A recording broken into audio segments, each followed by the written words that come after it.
6 முறை ஒரு கட்சியில இருந்துட்டு 7வது முறை பாரதிய ஜனதா கட்சி கபக்குன்னு பாஞ்சிருக்காரு. அவரை கொண்டு வந்து சபாநாயகரா, இடைக்கால சபாநாயகரா கொண்டு வந்து உட்கார வைப்பாங்கன்னா, ஆனா ஒரே கட்சியில இருந்து ஜென்யூனா ஒரு ஐடியாலஜிக்காக தொடர்ந்து குரல் கொடுத்து கொண்டிருக்கக்கூடிய அந்த கேரளாவை சார்ந்த சுரேஷை கொண்டு வந்து வைக்க மாட்டாங்க. நரேந்திர மோடி பேசும்போது இந்தியன் கான்ஸ்டிடியூஷன் தான் நிக்குது. அதை பார்த்து பயந்து ஒண்டி ஒடுங்கி போய் உட்காந்துருக்காரு. இஞ்சி தின்ன அனுமார் எப்படி இருப்பாரு? அன்னைக்கு காச்சு மூச்சுன்னு கத்துன பாரதிய ஜனதா கட்சியும் அதனுடைய எம்பிக்களும் இன்னைக்கு பாராளுமன்றத்தில் மோடி பதவி ஏற்கும் போதே கப்பிச்சுப்புன்னு அமைக்கிட்டு உட்காந்துருக்காங்க. இந்த 2 பேர் சொன்னாதான் கத்துவோம், இவங்க 2 பேர் சொல்லாம இவர் கத்திட்டாங்க சொல்லி முடிச்சு. மலைவாழ் இனத்தை சேர்ந்த ஒரு பெண்மணியை ஜனாதிபதியாக கொண்டு வந்து விட்டு ஒடுக்கப்பட்ட, நசுக்கப்பட்ட, தாழ்த்தப்பட்ட மக்களை நசுக்கிக் கொண்டிருக்கிறது தான் பாரதிய ஜனதா கட்சியினுடைய வேலை. அம்பானி சம்பந்தமாக, அதானி சம்பந்தமாக பேச மாட்டேன்னு பிடிவாதமா இருந்தாரு. அதே நரேந்திர மோடியை மீண்டும் ராகுல் காந்தி அதானியை எதிர்த்தே பேச வச்சார்.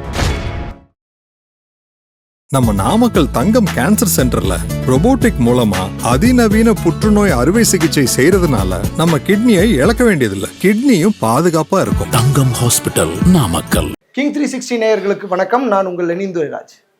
இந்திய நாட்டினுடைய பாராளுமன்றத்தில் சபாநாயகருக்கு முதல்ல தேர்தல் வச்சு அழகு பார்க்குறாங்க. இந்திய வரலாற்றிலேயே சபாநாயகருக்கு தேர்தல் இப்போதான் நம்ம இந்த தேர்தலை முடித்தோம். லோக்சபா எலெக்ஷனை முடித்தோம். இந்தியா முழுவதும் பொய்யும் புரட்டும், பாலாறு ஓடுன்றாங்க, தேனார் ஓடுன்றாங்க. ஒருத்தர் சொன்னார், ஆப்கி பார் 400 பார், மோடிக்கா சாக்கோ பார்னார். இன்னைக்கு அவருடைய முகத்தில் கலை இல்லை. இதுவே கடந்த முறை என்ன ஆச்சு அப்படின்னா, ஓவைசி பதவி ஏற்பதற்காக வருகிறார். ஜெய் ஸ்ரீராம், ஜெய் ஹனுமான், அப்புறம் என்னது பாரத் மாதா கி ஜெய், அப்புறம் இன்னும் நிறைய சொன்னாங்கல்ல, எதுதோ சொன்னாங்க. ஒரு இஸ்லாமியரை பார்த்த உடனே ஒட்டுமொத்த பாராளுமன்றத்தில் இருக்கக்கூடிய பாரதிய ஜனதா கட்சியினுடைய எம்பிக்களும் கொந்தளித்தார்கள். ஆரவாரம். தமிழ்நாட்டில் இருந்து ஒருத்தர் பதவி ஏற்க வந்தா காச்சு மூச்சுன்னு கத்துறது. இந்த சைடு சத்தமே இல்லாமல் அமைங்கிட்டு இருந்துச்சு. இதுதான் விதின்றதுன்னு நினைக்கிறேன். எனக்கு விதியின் மீதெல்லாம் நம்பிக்கை கிடையாது. அன்னைக்கு காச்சு மூச்சுன்னு கத்துன பாரதிய ஜனதா கட்சியும் அதனுடைய எம்பிக்களும் இன்னைக்கு பாராளுமன்றத்தில் மோடி பதவி ஏற்கும் போதே கப்பிச்சுப்புன்னு அமைக்கிட்டு உட்காந்துருக்காங்க. ஏன்டா கத்த மாட்டேங்கிறீங்கன்னா, நாங்கள் கத்த மாட்டோம். 2 பேர் இருக்காங்க, சந்திரபாபு நாயுடு, நிதிஷ்குமார். இந்த 2 பேர் சொன்னாதான் கத்துவோம். இவங்க 2 பேர் சொல்லாம இவர் கத்திட்டாங்க சொல்லி முடிஞ்சு போச்சு. அப்படிதான் இன்னைக்கு பாராளுமன்றத்தை காங்கிரஸ் கட்சி வலுவாக, நரேந்திர மோடி பதவி ஏற்கும் போது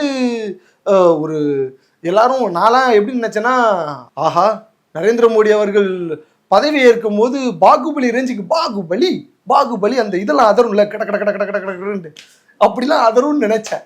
ஆனால் பார்த்தாக்கா புசுக்குன்னு போயிடுச்சு. எனக்கு இதுதான் ராகுல் காந்தியினுடைய திறமை. இதுதான் இந்திய தேசம். இப்படிதான் இந்தியா இருக்கணும். இந்தியன் கான்ஸ்டியூஷனுக்கு கீழே தான் எல்லாருமே அடிபணிஞ்சிருக்கணும். யாரு கான்ஸ்டியூஷனை மாற்றணும், ஒரு தடவை உங்களுக்கு நினைவூட்ட விரும்புகிறேன். அமித்ஷா என்ன சொன்னார், நாங்கள் பாருங்க தனி பெரும்பான்மை வைத்திருக்கிறோம், நாங்கள் நினைத்திருந்தால் இந்தியன் கான்ஸ்டியூஷனை, இந்திய நாட்டினுடைய அரசியலமைப்பு சட்டத்தையே நாங்கள் மாற்றுவோம், ஆனால் நாங்கள் மாற்றலை அப்படின்ட்டு பேசினார்ல. இன்னைக்கு அவர் அப்படி பேச முடியாது. இன்னைக்கு ஏன்னா கூட்டணிக்குள் இருக்கிறார், இன்னும் 30 பேர் தனியாக வெளியில் இருக்கிறாங்க. எப்போ வேணாலும் கப்பாக்குன்னு இந்த பக்கம் பாஞ்சிடுவாங்க. ராகுல் காந்தி என்னென்னலாம் நரேந்திர மோடி பேசணும்னு ஆசைப்படுறாரோ அதெல்லாம் பேச வைக்கிறாரு.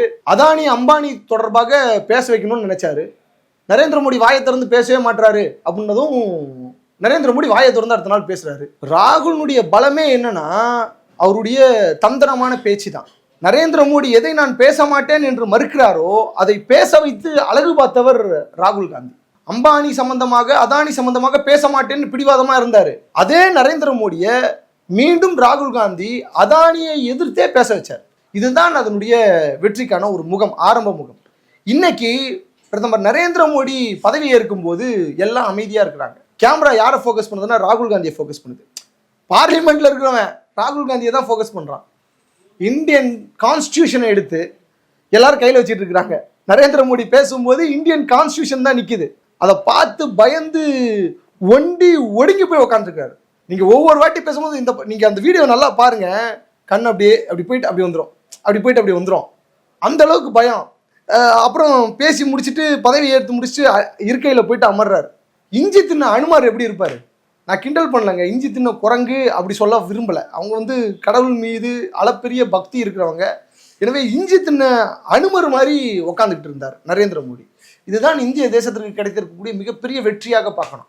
இந்தியா கூட்டணி ஜெயிக்கலை வைக்கலை அப்படின்றதெல்லாம் தாண்டி இன்னைக்கு பாரதிய ஒரு மிகப்பெரிய ஒரு ஃபாசிஸ்ட் அரசியல் சித்தாந்தத்தை உடையவர்களை முடக்கி உட்கார வச்சிருச்சுல, அதுதான் இந்தியா கூட்டணி கிடைத்த வெற்றி. அது மட்டும் இல்லாமல் பாருங்க, சபாநாயகருக்கு போட்டி. இந்திய வரலாற்றிலேயே முதல் முறையாக சபாநாயகருக்கு போட்டி வந்து நடந்திருக்கு. என்னன்னா, ஒரு பார்லிமெண்ட் செஷன் கூடும்போது தலைமை தாங்கி நடத்துவதற்கு ஒரு நபர் வேணும். அவர் தான் சபாநாயகர். அந்த சபாநாயகரை தேர்ந்தெடுக்கிறதுக்கு ஒரு சில ஃபார்மட்ஸ் இருக்கு. யார் அதிகமான முறை எம்பியாக இருந்திருக்கிறார்களோ அவரை தான் வந்து சபாநாயகராக வந்து உட்கார வைக்கணும். ஆனால் பாரதிய ஜனதா கட்சி என்ன பண்ணுச்சு அப்படின்னா, கேரளாவை சேர்ந்த காங்கிரஸ் கட்சியை சேர்ந்த எம்பி கே சுரேஷ் அப்படின்றவர் 8 முறை எம்பியாக இருந்திருக்கிறார்.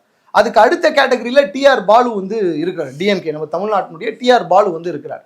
ஸோ யார் அதிகமான முறை எம்பியாக இருந்திருக்கிறாங்களோ அவங்களுக்கு தான் சபாநாயகர் பதவி வந்து போகணும்.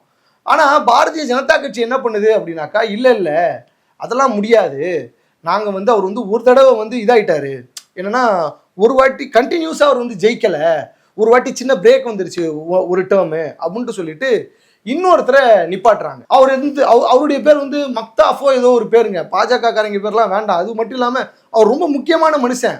யார் அப்படின்னா, 6 முறை ஒரு கட்சியில் இருந்துட்டு 7வது முறை பாரதிய ஜனதா கட்சி கபக்குன்னு பாஞ்சவர். அவரை கொண்டு வந்து சபாநாயகராக, இடைக்கால சபாநாயகராக கொண்டு வந்து உட்கார வைப்பாங்களாம். ஆனால் ஒரே கட்சியில் இருந்து ஜென்யூனா ஒரு ஐடியாலஜிக்காக தொடர்ந்து குரல் கொடுத்து கொண்டிருக்கக்கூடிய அந்த கேரளாவை சார்ந்த சுரேஷை கொண்டு வந்து வைக்க மாட்டாங்களாம். ஏன் வைக்கலன்னு எனக்கு ஒரு இது இருக்கு. ஏன்னா அவர் வந்து ஒரு தலித்ன்றதுனால அவர் வந்து நிப்பாட்டலன்னு நான் பகிரங்கமாக குற்றம் சாட்டுறேன். ஒரு தலித்தை நீங்க ஒவ்வொரு முறை ஒரு இஸ்லாமியரை ஜனாதிபதியாக மாற்றிவிட்டு எப்படி இஸ்லாமியர்களை கொன்று குவித்தார்களோ, இஸ்லாமியர்களுக்கு எதிரான சட்டங்களை கொண்டு வந்தார்களோ, அதே போலதான் இன்னைக்கு ஒரு மலைவாழ் இனத்தை சேர்ந்த ஒரு பெண்மணியை ஜனாதிபதியாக கொண்டு வந்து விட்டு ஒடுக்கப்பட்ட, நசுக்கப்பட்ட, தாழ்த்தப்பட்ட மக்களை நசுக்கி கொண்டிருக்கிறது தான் பாரதிய ஜனதா கட்சியினுடைய வேலை. நீங்க இப்ப பாருங்க, ஓம் பிர்லான்னு ஒருத்தர், அவரை வந்து நாமினேட் பண்ணுது பாரதிய ஜனதா கட்சி. இன்னொரு பக்கம் கேரளாவை சேர்ந்த கே சுரேஷை காங்கிரஸ் கட்சி வந்து நிப்பாட்டுது. ஒரு தலித் ஒரு இந்திய நாட்டினுடைய பார்லிமெண்ட்டினுடைய சபாநாயகராக ஆகிறதுல பாரதிய ஜனதா கட்சிக்கு என்ன பிரச்சனை? தேசத்தினுடைய ஜனாதிபதியாக ஒரு மலைவாழ் இனத்தை சேர்ந்த திரௌபதி முர்முரை கொண்டு வந்து உட்கார வச்சல, சந்தோஷம், நான் வரவேற்கிறேன், அதை எதிர்க்கலை, வரவேற்கிறேன். அதே போல இந்திய தேசத்தினுடைய சபாநாயகர், பார்லிமெண்ட்டினுடைய சபாநாயகரை ஒரு தலித்தா இருந்தா என்ன பிரச்சனை இருக்குது? நீங்க கேட்குறீங்களே, எங்கேயாச்சும் திருமாவளவனை இல்லை இவங்களை ஒரு தலித் வந்துட முடியுமா, திமுக கொண்டு வந்து விட்டுருமான்னு கேட்குறீங்களே, ஏன் நீங்க பார்லிமெண்ட்ல தொடங்கக்கூடாது? ஏன் சுரேஷுக்கு வந்து நீங்க ஆதரவு தெரியக்கூடாது? ஆதரவு தெரிவிக்கல. அதுக்கு பதில் என்ன பண்ணியிருக்காங்க, ஓம் பிர்லாவை வந்து கொண்டு வந்து சேர்த்திருக்காங்க. அவர் ஒரு மிகப்பெரிய பெருமைக்குரியவர், தப்பானவர்லாம் கிடையாது, மிகவும் பெருமைக்குரியவர். ஒரு பார்லிமெண்ட்ல 140 பேரை அட் அ டைம்ல சஸ்பெண்ட் அடிச்ச ஒரு மிகப்பெரிய பெருமைக்குரிய ஒரு நபரை கொண்டு வந்து நிப்பாட்டு. அதுவும் எதற்காக? இந்திய நாட்டினுடைய இறையாண்மையை, இந்திய நாட்டினுடைய மனிதாபிமானத்தை, இந்திய நாட்டினுடைய கான்ஸ்டிடியூஷனை சொன்னதுக்காக, கேள்வி எழுப்பினதுக்காக, நீங்களாம் பண்றது நியாயமாப்பா, இதெல்லாம் அநியாயமா இல்லையான்னு கேள்வி கேட்டதற்காக 140 பார்லிமெண்ட் மெம்பர் ஆஃப் பார்லிமெண்ட்டை சஸ்பெண்ட் பண்றாரு. அப்படிப்பட்ட பெருமைக்குரிய ஒரு நபர். இந்திய தேசத்தினுடைய வரலாற்றின் முதல் முறையாக இந்த தேர்தல் நடைபெறுகிறது. ஆளும் கட்சியும் எதிர்கட்சியும் சரிப்பங்கா இருக்குது. அந்த பக்கம் ஒரு பொதுவாக ஒரு 25 எம்பிக்கள் இருக்கிறாங்க. இப்போ இந்த 30 எம்பிக்கள் எந்த பக்கம் ஓட்டு போட போறாங்களோ அவங்க தான் அடுத்த சபாநாயகர். ஒன்று என்டிஏ கூட்டணி நிப்பாட்டி இருக்கக்கூடிய ஓம் பிர்லாவுக்கு ஓட்டு போட்ட அவரு, இந்த பக்கம் என்டிஏ கூட்டணிக்கு யார் யாரெல்லாம் மோடியை எதிர்க்கிறார்களோ, யார் யாரெல்லாம் ஆர்எஸ்எஸ் பிஜேபியினுடைய சித்தாந்தத்தை, தத்துவத்தை எதிர்க்கிறார்களோ, யார் யாரெல்லாம் மோடியினுடைய சர்வதிகாரத்தை எதிர்க்கிறார்களோ அவர்கள் நிச்சயமாக சுரேஷுக்கு வந்து ஓட்டு போடுவாங்க அப்படின்னு நான் வந்து தீர்க்கமாக நம்புகிறேன். நன்றி, வணக்கம். நம்ம நாமக்கல் தங்கம் கேன்சர் சென்டர்ல robotic மூலமா அதிநவீன புற்றுநோய் அறுவை சிகிச்சை செய்யறதுனால நம்ம கிட்னியை இழக்க வேண்டியதில்லை. கிட்னியும் பாதுகாப்பா இருக்கும். தங்கம் ஹாஸ்பிட்டல், நாமக்கல்.